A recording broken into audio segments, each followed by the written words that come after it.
One of the most important ministries to oneself and to others is to be happy. Pag ang tao mas masaya, mas nakakapagpasaya siya ng kapwa.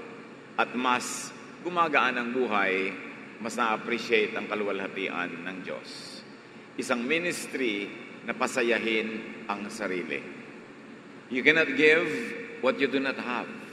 That's why it is imperative that the people of God strive to be happy or happier. Ang magandang pag-aaral natin ngayon, be happier or less sad and troubled. Kailangan mas pasayahin ang buhay o bawasan ang mga lungkot at mga pinag-aalala sa ating pang-araw-araw na buhay. Salamat, Panginoon, dahil kayo, Diyos, sa pwedeng lapitan, sandalan, asahan. Patawarin niyo po kami sa aming mga kasalanan at ngayon, turuan niyo kami. Bigyan niyo kami ng mga practical na hakbang upang maging mas masaya kami sa buhay at nang sa ganon, mas lalo naming makita ang iyong kabutihan at ito ay maibahagi namin sa aming kapwa. We ask you, Father, to be our speaker. Speak to us from your throne of power and majesty. Lead us unto greater knowledge of you and to higher levels of happiness. In the name of Jesus, your Son, our Savior, our healer, our friend, we pray with thanksgiving. Amen. Sa 1 Kings 3:5 up to 12, makikita natin kung ano ang pinakamagandang ibinigay ng Panginoon na handog, bigay na regalo kay Solomon. One night, while Solomon was in Gibeon, the Lord God appeared to him in a dream and said, Solomon, ask for anything you want, and I will give it to you. Solomon answered, please make me wise. Then I will know how to rule your people. God said, Solomon, I am pleased that you ask for this, so I'll make you wiser than anyone who has ever lived or ever will live. Pwedeng humingi si Solomon ng kahit anong bagay, pero ang hiningi niya ay iba yung karunungan para daw magkaroon siya ng kakayahan na pangunahan ang mga taong ipinagkatiwala sa kanya ng Diyos na pangunahan. At lubos ay kinagalak ng Diyos ito. Kaya sabi niya, napakaganda ng hiningi mo, bibigyan kita ng hinihingi mong katalinuhan, walang magiging mas matalino sa iyo before or after you. Kung ganon, napakaganda na ibinigay ng Panginoong Diyos kay Solomon na regalo, katalinuhan, na siyang dapat din naman nating pakinabangan. Dahil hindi lang sa kanya ibinigay, sa pamamagitan niya ay napapaabot din sa atin. At ito ang ating pagbabasihan ng mga practical na pamamaraan kung paano mas maging masaya sa buhay. How to be happier or less sad and troubled from the wisdom of Solomon, which really comes from the wisdom of God. Ecclesiastes 7:2. It's better to go to a funeral than to attend a feast. Funerals remind us that we all must die. Hindi masarap pumunta sa mga libing, sa mga lamay, pag may namamatay, pag may naghihingalo. Pero sabi ni Solomon, ayon sa kanyang karunungan, mas mabuti pa na pumunta ka sa mga libing, sa mga lamay, sa mga funerals, kaysa sa mga party. Bakit? Naaalala mo na lahat ng tao ay may kamatayan ang katawan. Ano ang prinsipyo dito para maging mas masaya sa buhay? Accept death as a natural part of and point in life. Marami sa ating mga alalahanin, takot, may kinalaman sa kamatayan. Kahit ang layo-layo pa, nagmumukhang malapit na pag laging iniisip, ini-imagine, at meron ng para mga teaser ng pelikula na lumalabas sa ating mga guni-guni, sari-sari mga nakakalungkot at kuminsan nakakatakot ng mga alalahanin. Diyan pantay-pantay ang lahat ng tao. Ang lahat ng tao ay sinilang at lahat ng tao ay aalis sa mundong ito. Tanggapin ang katotohanan na yun ang maluwag sa loob. Bago mangyari, habang nangyayari, at kahit tapos nang mangyari sa mga mahal natin sa buhay, at iniisip natin para sa ating sarili, we must have peace with the unchangeable idea of death.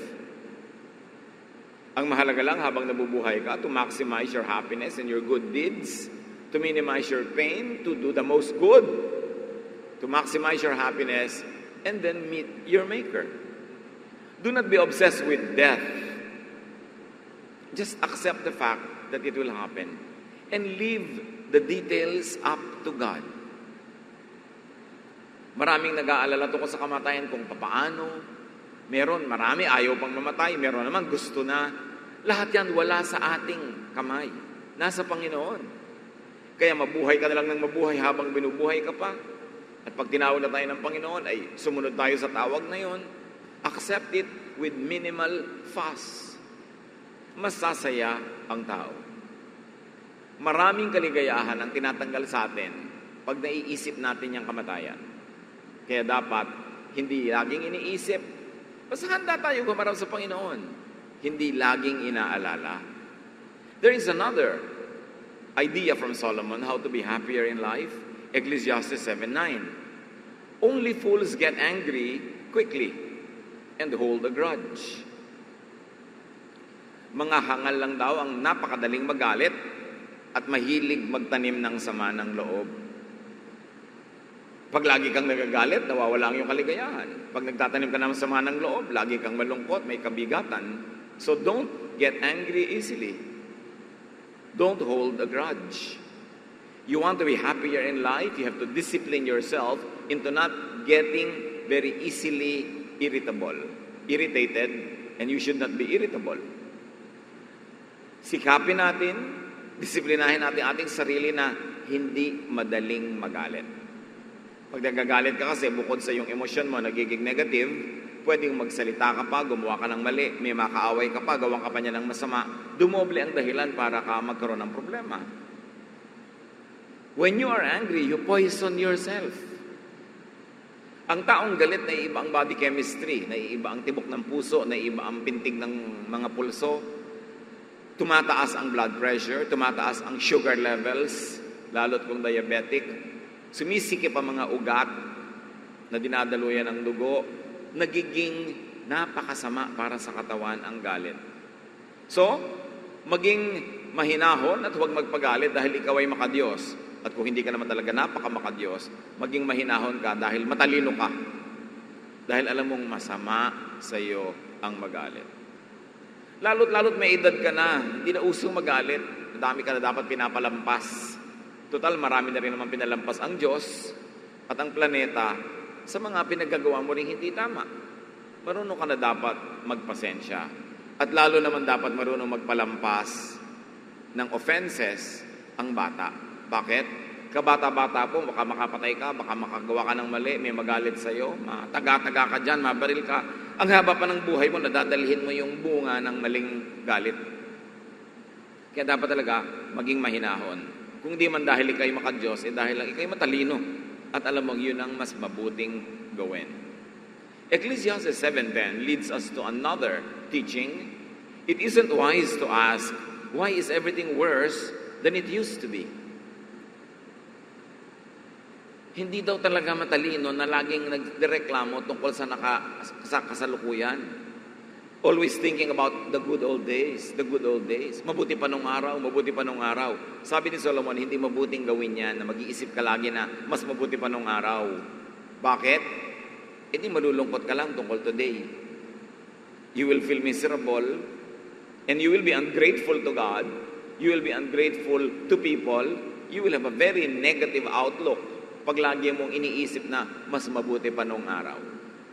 At ang totoo naman, kung pakaiisipin natin, hindi naman talaga mas mabuti nung araw. Ang dali-dali nga ng buhay ngayon.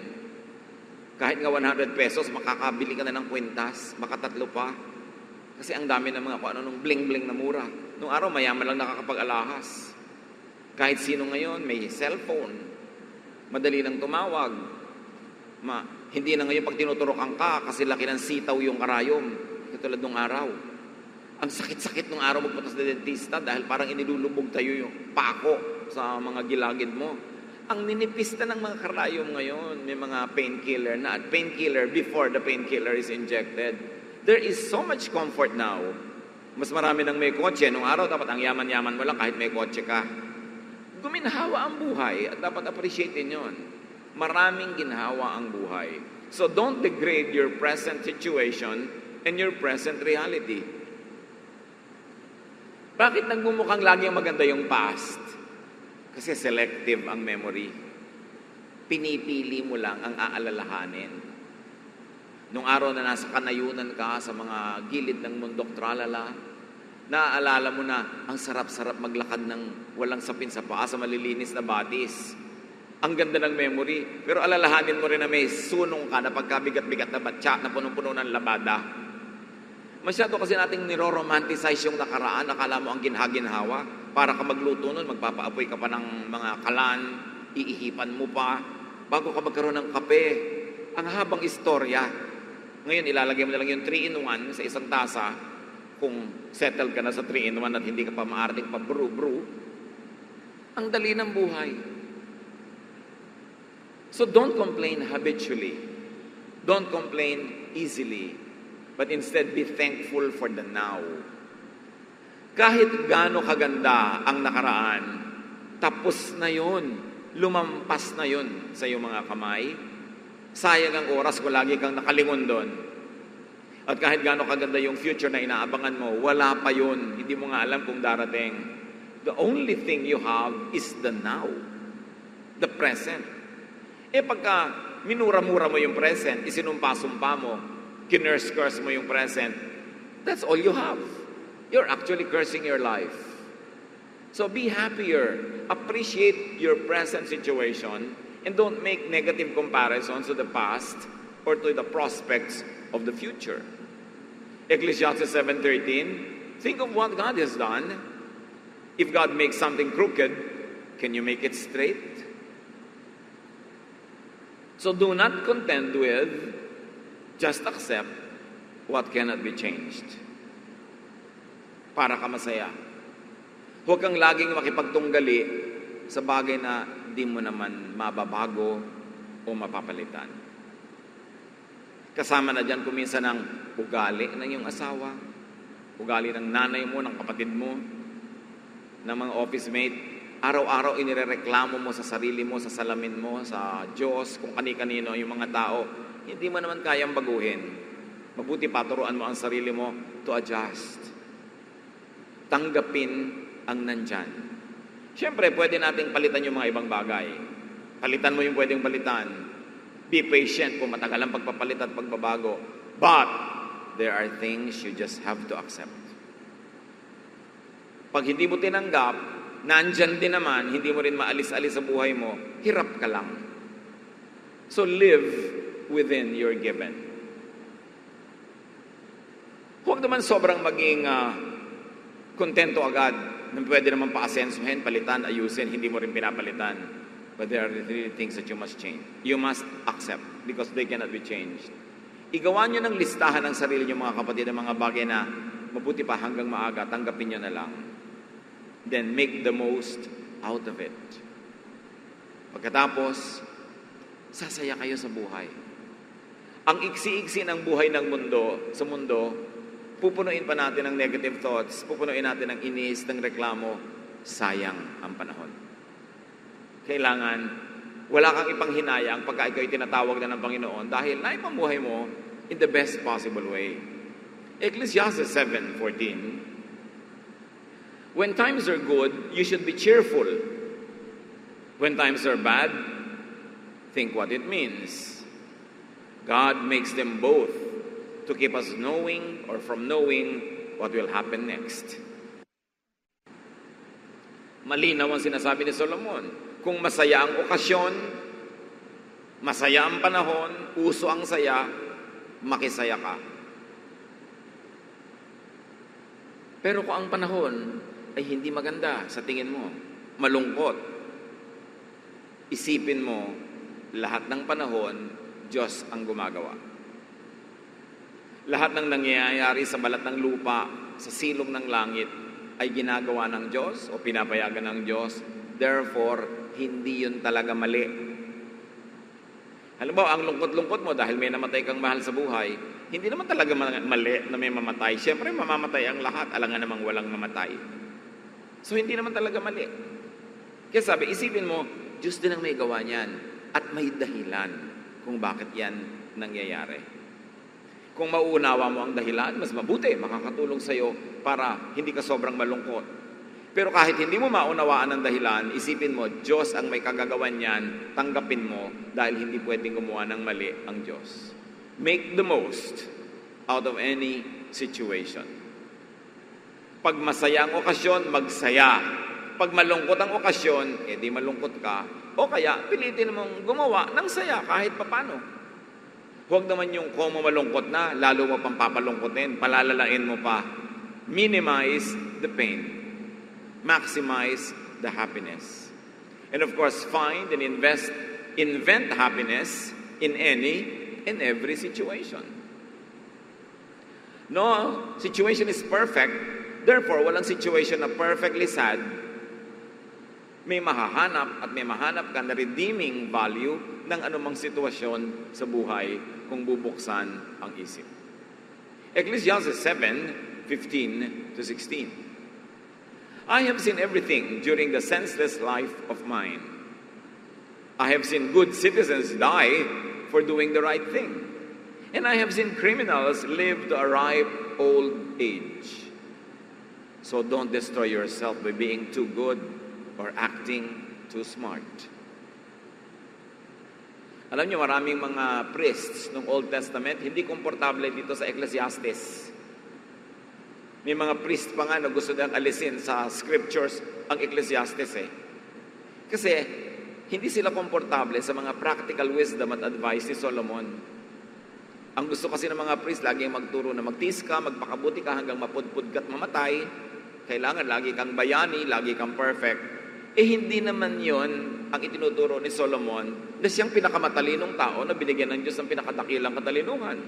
Kaya dapat idiin sino ba yung nagsasabi? Yun lang naman pinakamatalinong tao na binigyan ng Diyos ng katalinuhan. So, dapat pakinggan. At sabi niya, marami na akong nakitang mga kabalbalan sa buhay. Mga bagay na parang walang katinoan at labag sa katinoan. Sabi niya, napakarami ko nang nakitang mabubuting tao, mahuhusay na mamamayan, na namatay sa paggawa ng mabuti at kinamatayan ang pagpapakabayani. Samantala, napakarami ko nang nakitang kriminal at masasamang taong nabuhay ng masigana at mahaba. Sabi niya, alam niyo kung anong lesson nun? Huwag niyong patayin ang sarili niyo sa sobrang pagiging perfect na mabuti at sa pagiging sobrang matino at matuwid to the point na ikamatay niyo na. Sabi, dahil maraming gumagawa ng kabutihan in the act of doing good, namamatay din.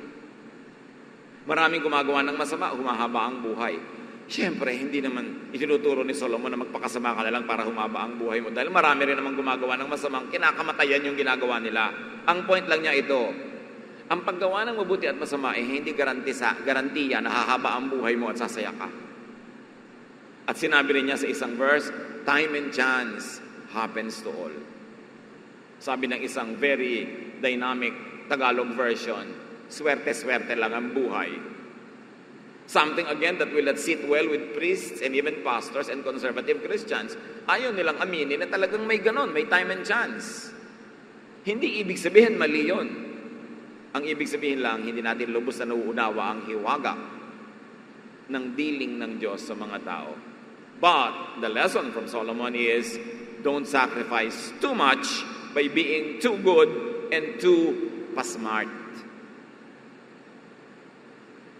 Maraming sa pagiging very, very, very good, ang daming sinasakripisyo. Example, may isang anak na napariwara, si deacon, si deaconess, o si pastor, o si elder, o si Bible study teacher. Imbes suportahan yung anak, mahalin sa oras ng pagkakamali, itatakwil, itatapon, para magandang tingnan sa harap ng church, na hindi sila nagtotolerate ng mali. Although yung dibdib ng magulang at magulang yan, talagang gusto mong arugain yung anak mo, mahalin mo, kahit nagkawindang-windang, kahit nagkasala, kahit nagpagulong-gulong sa kasalanan. Pero pakitang tao, para ipakita na righteous ako, godly ako, hindi ko ito tolerate. Sariling anak ang itatakwil, sariling laman, sariling pamilya ang itatatwa. Yan ang sinasabi ni Solomon, don't kill yourself trying to look good. It's not worth it. It's not worth to play to the gallery. na magpasikat ka sa mga taga-church na ang banal-banal mo habang kinukublihan mo lahat ng mga sugat mo at sugat ng pamilya mo, nagkukunwari kang everything is all right, and to the point that you become unloving and unsupportive to the very loved ones that you should love and support no matter what. Maraming sakripisyo ang tao in the name of religiosity and godliness na hindi naman hinihingi sa kanila ng Diyos. Hinihingi lang kuminsan ng religion. Alam niyo naman, napakaraming mga hypocrisies at mga pagkukunwari at pagbabalat kayo ang mga relihiyoso. Hindi mo maipakita ang tunay mong kalagayan, ang iyong mga peklat, sugat, ang mga nakangangamong galis. Kunwari, everything is okay. Kasi itatakwil ka ng mga sarili mong ka-church pagka ipinakita mong hindi ka perfect. But Solomon will have none of that, and neither Jesus. Jesus accepted and loved people as they were, and never encouraged people to hide their sorrows and their wounds. He actually asked them to expose this so that they can be healed through love, not through rejection. So sinasabi ni Solomon sa atin, mga kapatid, don't be too idealistic or heroic. Don't be too righteous to the point of bleeding or shedding blood, especially the blood of your own loved ones. Merong isang nagsabi, mabuti pa daw yung mga rebelde sa bundok, pag napapalaban sila at nasugatan ng kanilang mga kasamahan, binubuhat nila, hinihila nila, basta they carry their wounded. Sabi naman ng nagsabi nito, but many Christians kill their wounded. Pagka Kristiyano ka, nasa church ka, napariwara ka, nagkasala ka, nagkamali ka, ang unang-unang tatapak sa iyo, ang unang-unang magchichismis sa iyo, ang unang-unang magpipiesta sa mga iskandalo mo ay mga kapatiran. Kaya sabi ni Solomon, it's not worth it. Don't put up a show. Yung mga taong ini-impress mo ng iyong kabanalan na trying hard, hindi ka rin yan mamahalin. Subukan mo magkamali, ire-reject ka rin yan. So magpakatotoo ka na lang. Always seek healing, seek improvement, seek righteousness, but in the process na wala ka pa sa perfection na yon, and nobody gets there, don't sacrifice too much to please your audience. It's not worth it. Lalong-lalo kung isasakripisyo mo buhay ng mga mahal mo sa buhay o ang sarili mong buhay. Ecclesiastes 7:20 says it very clearly, no one in this world always does right. Walang tao na 100% tama ang ginagawa 100% of the time. At ano ang nakakapagpaligaya sa application ng message na ito? Don't over-expect righteousness from others and from yourself. It is reasonable to expect minimum righteousness, improving righteousness, ever-increasing righteousness, but don't expect perfection. You will only fail. And don't even try to pretend that you are perfect yourself. Mapapagod ka lang. So relax. God loves you. God accepts you through Jesus. We should accept one another because of the love of Jesus and help each other keep on growing from glory to glory and keep on improving. But you don't reject and you don't throw out anybody who is not yet perfect. Dapat yung atmosphere sa fellowship, sa church, sa Christian community, sa religious community, is an atmosphere of love, of acceptance, so people don't have to be forced to be hypocritical. So accept that people are imperfect. Mas sasaya ka sa buhay nun. Para pag nalaman mo, na-discover mo, nabunyag sa'yo ang pagkakamali, ang pagkukulang, ang imperfection ni ganito at ni ganong tao, hindi ka na masasyak. Dahil ina-expect mo na. Inaasahan natin na lahat ng tao ay mag-i-improve, magiging mas banal, mas makadiyos, pero magbigay ka kahit kaprasong space sa puso mo na kahit sino pwedeng magkamali. The Arabs have a saying, even a good horse must be allowed at least one fall. Pag may space ka sa puso mo na gano'n, para sa iyong asawa, para sa iyong anak, sa iyong magulang, kaibigan, churchmate, mas gagaan ang pakiramdam mo. At mas magiging magaan kang kasama kasi hindi mo sila sasakalin ng iyong unnatural and exaggerated expectations.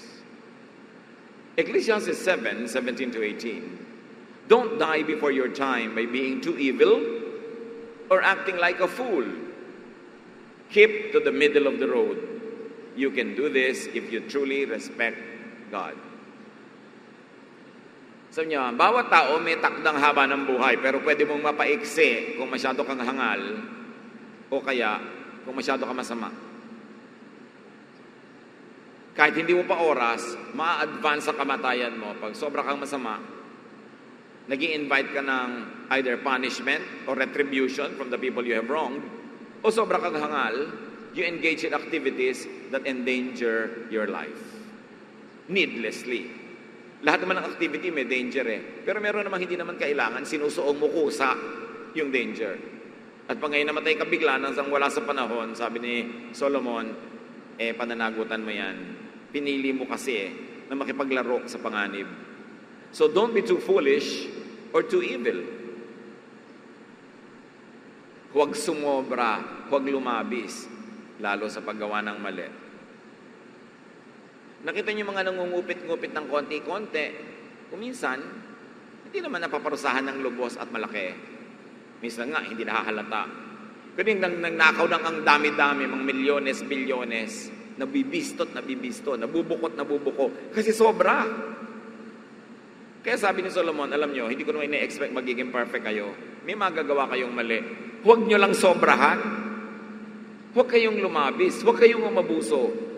Kasi may hangganan yung tinotolerate ng langit na imperfection. May pagtutuwid, may pagtatama, at may katarungan. Therefore, Solomon says, be moderate. Kahit nga, di ba, sa kabutihan, be moderately good. Don't kill yourself trying to be too good or too smart. Gitna ka lang, sabi, alam nyo ang tama, pinaka-safe, doon ka sa gitna ng kalsada. Kung ang kalsada sa isang side ay mataas na bundok at sa isang side ay bangin na bumubulusok pababa, at ganoon ang mga kalsada ng buhay, doon ka sa gitna para safe. Pag masyado kang malapit doon sa bundok, baka may malaglag na bato, tumama sa ulo mo, namatay ka agad. Dito naman sa kabilang gilid na may bangin, baka ikaw yung mahulog. At marami mga buhay ganon, nasa extreme.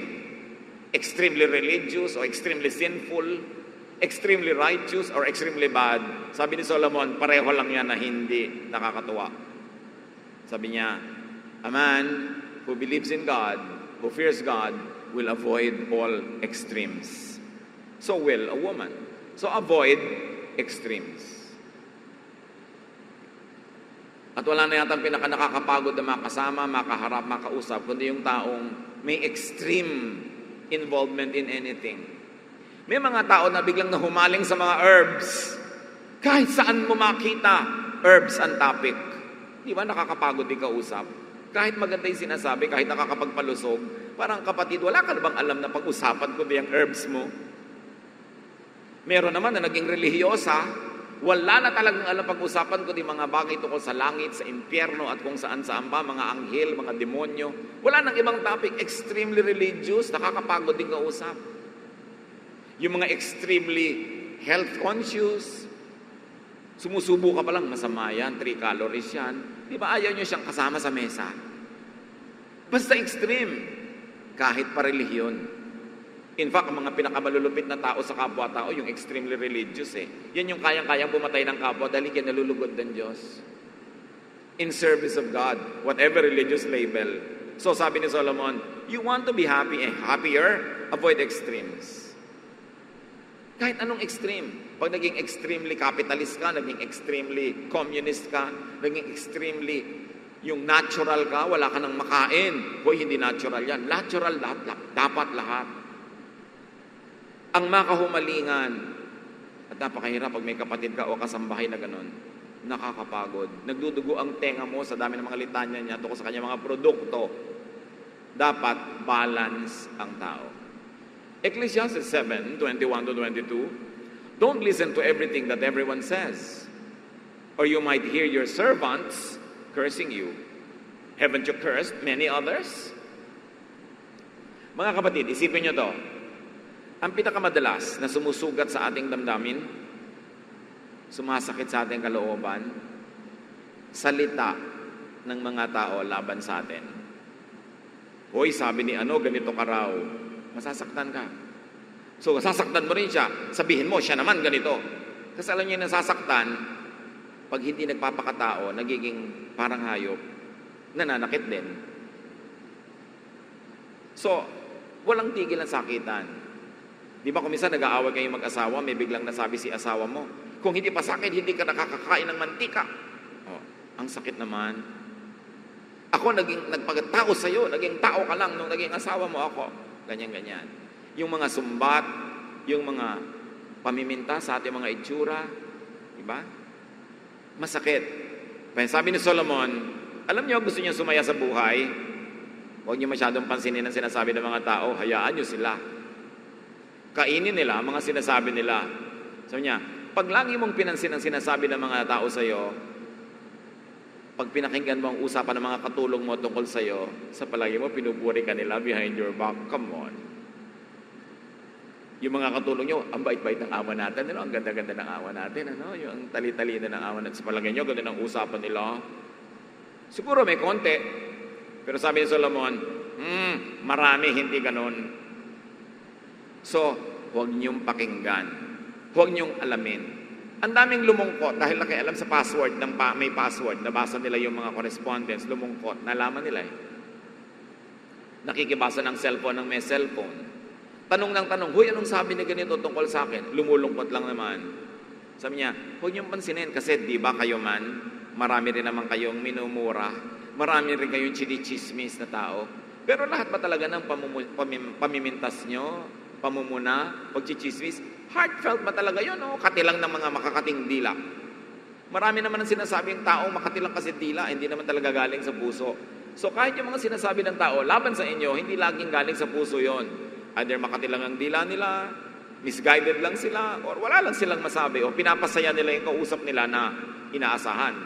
Sasamahan sila sa pamimintas tungkol sa inyo. Sabi ni Solomon, kung gusto niyo maging masaya, matuto kayo magpalampas kahit sa mga naririnig niyong sinasabi ng tao. Don't be easily bothered by what people say, especially about you. People don't always know or understand or mean what they say. And even if they meant what they said, ikaw ang mag-judge sa sarili mo kung tama yun o mali. At kung tama, huwag kang magalit kahit masakit. Tama pala eh. At kung hindi naman tama, sabihin mo, well, mali siya, hindi ako magpapa-apekto sa kanyang mga kamalian. Yun ay para ka sumaya-saya. Kaya ang pinakamadalas magalit, sumama ang loob, yung mga mahilig sa chismis. Kasi nang laging maraming nasasagap na sinasabi ng iba, nalalaso ng kanilang isip, ang kanilang puso, ang kanilang damdamin. Kailangan ng tao, nakikinig ka sa matatalinong critics. Pag ang may sinabi tungkol sa iyo ay matalinong tao, positive man o negative, maganda man o hindi sinabi, papakinabangan mo yon kasi matalino siya eh. Pero pag hindi matalino yung nagsabi, huwag niyong pansinin. Why will you pay attention to the opinion of fools? Why will you allow the opinion of uninformed people affect you? Meanwhile, kung informed talaga, nalaman nyo, papakinabangan nyo yon. Napakahalaga kahit ng pintas ng taong matalino kaysa papuri ng isang taong wala namang alam. Huwag kayong matuwa na pinupuri kayo ng taong wala namang alam. Anong malay naman niya na mamuri? Ano naman ang malay niya kung anong kapuri-puri? Pero yung matalino, kahit pagalitan ka nun, pasalamat ka kasi may mapapala ka dun. Therefore, filter how words can affect your emotion para hindi laging sumasama ang loob.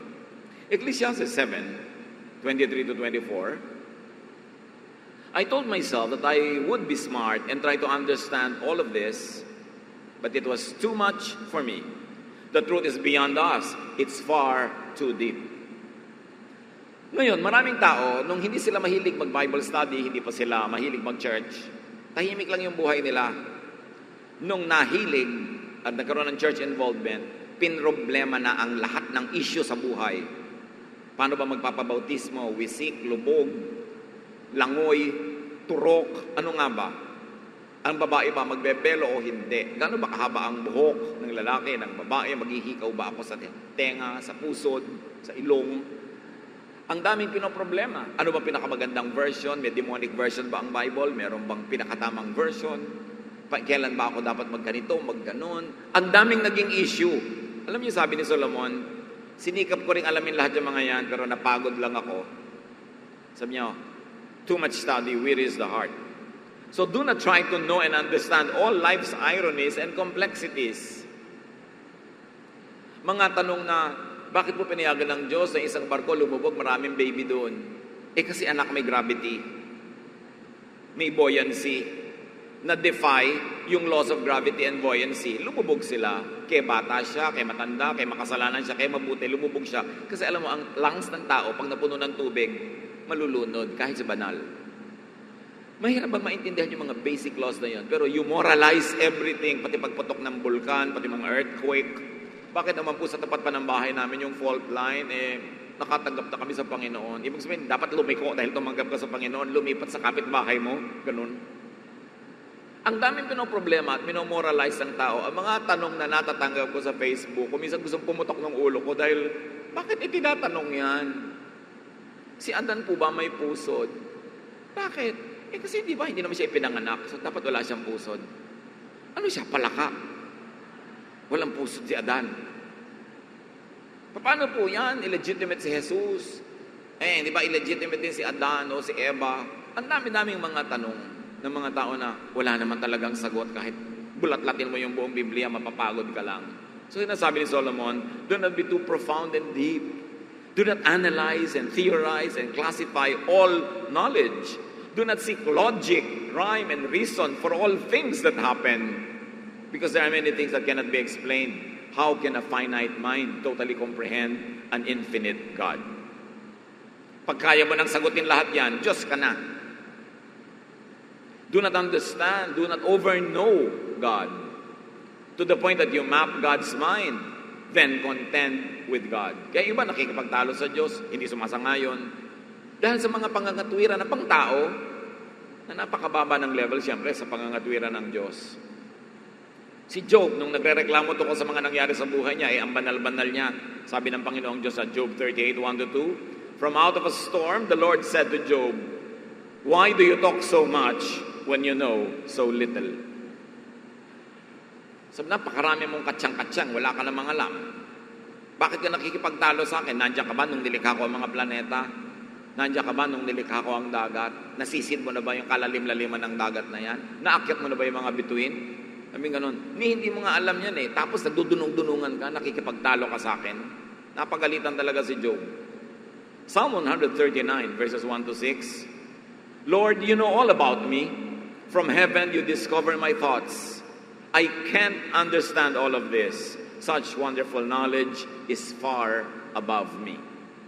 Mga kapatid, meron tayong kayang abutin at malaman tungkol sa Diyos, tungkol sa kanyang mga pamamaraan.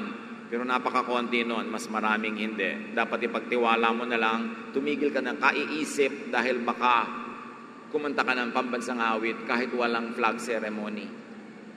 Pag sobra ka lagi nag-isip ng theology, mabuti pa yung mga pamilya nung araw na walang religious activity, tahimik. Nung naging mga involved sa kanya-kanyang churches, nag-away-away, nag-iwahiwalay pa dahil dumunong ng konti. Huwag niyong hayaan na ang konting alam sa Biblia, konting alam sa pananalig ay maging dahilan para tayo humiwalay sa kapwa, makipag-away, makipagtalo. Nobody really knows the answers to these things. Ang alam lang natin, mahal tayo ng Diyos, kahit tayo makasalanan, pinapatawad tayo, at sa pamamagitan ni Jesus, nagkakaroon tayo ng buhay na walang hanggan. Dapat tayong mamuhay ng maayos up to a point na kaya natin. Pag nagkakamali tayo, pinapatawad tayo ulit, minamahal tayo ng Diyos. Live with that. Huwag nyo nang problemahin kung anong uri ng bautismo. Ngayon, para makataya kayo, magpabautismo kayo 3 beses, iba-iba. Meron pa, inilubog mo na in the name of the Father and the Son and the Holy Spirit. Ayaw pa, ang gusto isa-isa. In the name of the Father, angat. In the name of the Son, angat. In the name of the Holy Spirit, angat. Ko idagdag ko pa, in the name of Paul, in the name of Peter, in the name of all the saints, in the name of all the angels. Hindi na lunod ka na. Yung iba, they feel superior dahil sila lubog. Yung iba, wisik. Anong pinagkaiba ng ilang patak na tubig? Ilang basong tubig o ilang balde? Nandun ba talaga yung issue? We become majors of minors because we think too much. There are things that you simply have to let go at atupagin mo, magpakabanal ka, gumawa ka ng tama, huwag kang manghusga ng kapwa, mahalin mo tao. You can never go wrong with that because Jesus says, love covers over a multitude of sins. Love is what is important. Hindi ito pagiging too smart or too good. At lalo namang hindi too bad. Sabi ni Solomon, too much study wearies the mind. At hindi bagay sa lahat ng tao ang too much study.